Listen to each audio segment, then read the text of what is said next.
Hi everyone, welcome to my channel Sunil education. Andhra Pradesh రాష్ట్రంలో TTD అంటే తిరుమల తిరుపతి దేవస్థానం వారు డిగ్రీ కాలేజీలు మరియు ఓరియంటల్ కాలేజీలలో లెక్చరర్ పోస్టుల భర్తీకి సంబంధించి నోటిఫికేషన్ అయితే విడుదల చేశారు.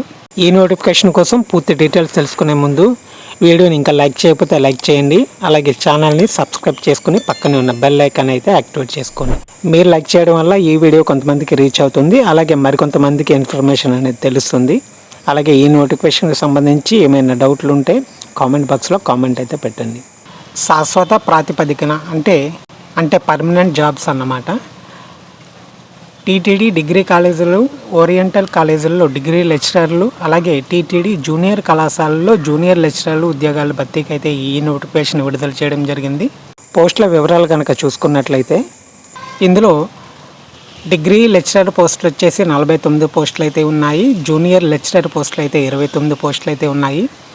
ఈ పోస్టులకు అప్లై చేసుకునే అభ్యర్థులు ఆంధ్రప్రదేశ్ రాష్ట్రంలోని హిందూ మతానికి చెందిన అభ్యర్థులు మాత్రమే ఈ పోస్టులకు అప్లై చేసుకోవాల్సి ఉంటుంది. అలాగే ఆంధ్రప్రదేశ్ రాష్ట్రంలోని 26 జిల్లాలకు చెందిన అభ్యర్థులు కూడా దరఖాస్తు అయితే చేసుకోవాలి. Andhra Pradesh public service commission APPSC ద్వారా ఈ ఉద్యోగాలను భర్తీ చేయడం జరుగుతుంది. పోస్టులు కనుక చూసుకున్నట్లయితే డిగ్రీ లెక్చరర్ 49 పోస్టులు అయితే ఉన్నాయి. సబ్జెక్టుల వారీగా ఖాళీలు కనుక చూసుకున్నట్లయితే బాటనీ 3 పోస్టులు, కెమిస్ట్రీ 2 పోస్టులు, కామర్స్ 9 పోస్టులు, dairy science 1 post, electronics 1 post, English 8 పోస్టులు, హిందీ 2 పోస్టులు, హిస్టరీ 1 పోస్టు, హోమ్ సైన్స్ 4 పోస్టులు, ఫిజికల్ ఎడ్యుకేషన్ 2 పోస్టులు, ఫిజిక్స్ 2 పోస్టులు, పాపులేషన్ స్టడీస్ 1 పోస్టు, సంస్కృతం 1 పోస్టు, సంస్కృత వ్యాకరణం 1 పోస్టు, స్టాటిస్టిక్స్ 4 పోస్టులు, తెలుగు 3 పోస్టులు, జువాలజీ 4 పోస్టులు అయితే ఉన్నాయి. వీటికి కనీస అర్హత 55% మార్కులతో సంబంధిత సబ్జెక్టులో మాస్టర్ డిగ్రీ ఉత్తీర్ణతతో పాటు నెట్ అర్హత సాధించి అయితే ఉండాలి. ఇక జూనియర్ లెక్చరర్ పోస్టులు అయితే 29 పోస్టులు ఉన్నాయి.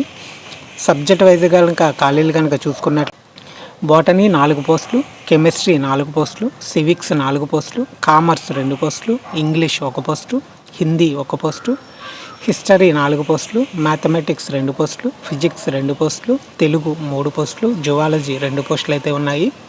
వీటికి కనీస అర్హత 55% మార్కులతో మాస్టర్స్ డిగ్రీ పాస్ అయి ఉండాలి. ఇక వయో పరిమితి విషయానికి వస్తే అభ్యర్థులు వయస్సు 1/7/2023 నాటికి 18 ఏళ్ల నుంచి 42 ఏళ్ల మధ్య ఉండాలి. ఎస్సీ, ఎస్టీ, బీసీ, ఈడబ్ల్యూఎస్ అభ్యర్థులకు 5 ఏళ్ళు, దివ్యాంగులకు 10 ఏళ్ళ వయసు సడలింపు అయితే ఉంది. శాలరీ కనుక చూసుకున్నట్లయితే నెలకు డిగ్రీ లెక్చరర్కు 61,960 రూపాయల నుంచి 1,51,370 రూపాయల వరకు అయితే ఉంటుంది. ఇక జూనియర్ లెక్చరర్ కనుక శాలరీ చూసుకున్నట్లయితే 57,100 నుంచి 1,47,760 రూపాయల వరకు అయితే ఉంటుంది. ఎంపిక విధానం వచ్చేసి రాత పరీక్ష అంటే కంప్యూటర్ ఆధారిత రిక్రూట్మెంట్ టెస్ట్ ద్వారా ఉంటుంది. అలాగే సర్టిఫికేట్ వెరిఫికేషన్ ద్వారా కూడా అభ్యర్థులను ఎంపిక చేస్తారు. ఇక దరఖాస్తు ఫీజు వచ్చేసి ఎస్సీ, ఎస్టీ, బీసీ, దివ్యాంగులకు అండ్ ఎక్స్ సర్వీస్ మెన్ అభ్యర్థులకు అయితే 250 రూపాయలు, ఓసీ అభ్యర్థులకు 370 రూపాయలు ఫీజు అయితే చెల్లించాలి. దరఖాస్తు విధానం వచ్చేసి ఆన్లైన్ విధానంలోనే అప్లై చేసుకోవాల్సి ఉంటుంది. ఆన్లైన్ దరఖాస్తు ప్రారంభ తేదీ 2024 ఫిబ్రవరి మొదటి వారంలో దరఖాస్తులు అయితే ప్రారంభమవుతాయి. దరఖాస్తు చివరి తేదీ అయితే ఫిబ్రవరి 29, 2024 లోపు దరఖాస్తు అయితే చేసుకోవాల్సి ఉంటుంది. ఈ నోటిఫికేషన్కి సంబంధించిన పీడిఎఫ్ లింక్ను వీడియో డిస్క్రిప్షన్లో అయితే ఇవ్వడం జరిగింది. అక్కడి నుంచి అయితే క్లిక్ చేసి ఆ లింక్ని క్లిక్ చేయడం ద్వారా డౌన్లోడ్ చేసుకోవచ్చు. ఈ వీడియో కనుక మీకు ఉపయోగపడినట్లయితే ప్లీజ్ ఒక లైక్ చేయండి. అలాగే ఛానల్ని సబ్స్క్రైబ్ చేసుకుని పక్కనే ఉన్న బెల్ ఐకాన్ని యాక్టివేట్ చేసుకోండి. దీని ద్వారా నేను చేసే ప్రతి ఎడ్యుకేషనల్ వీడియో మీకు నోటిఫికేషన్ రూపంలో అయితే రావడం జరుగుతుంది. And thank you for watching. జై హింద్.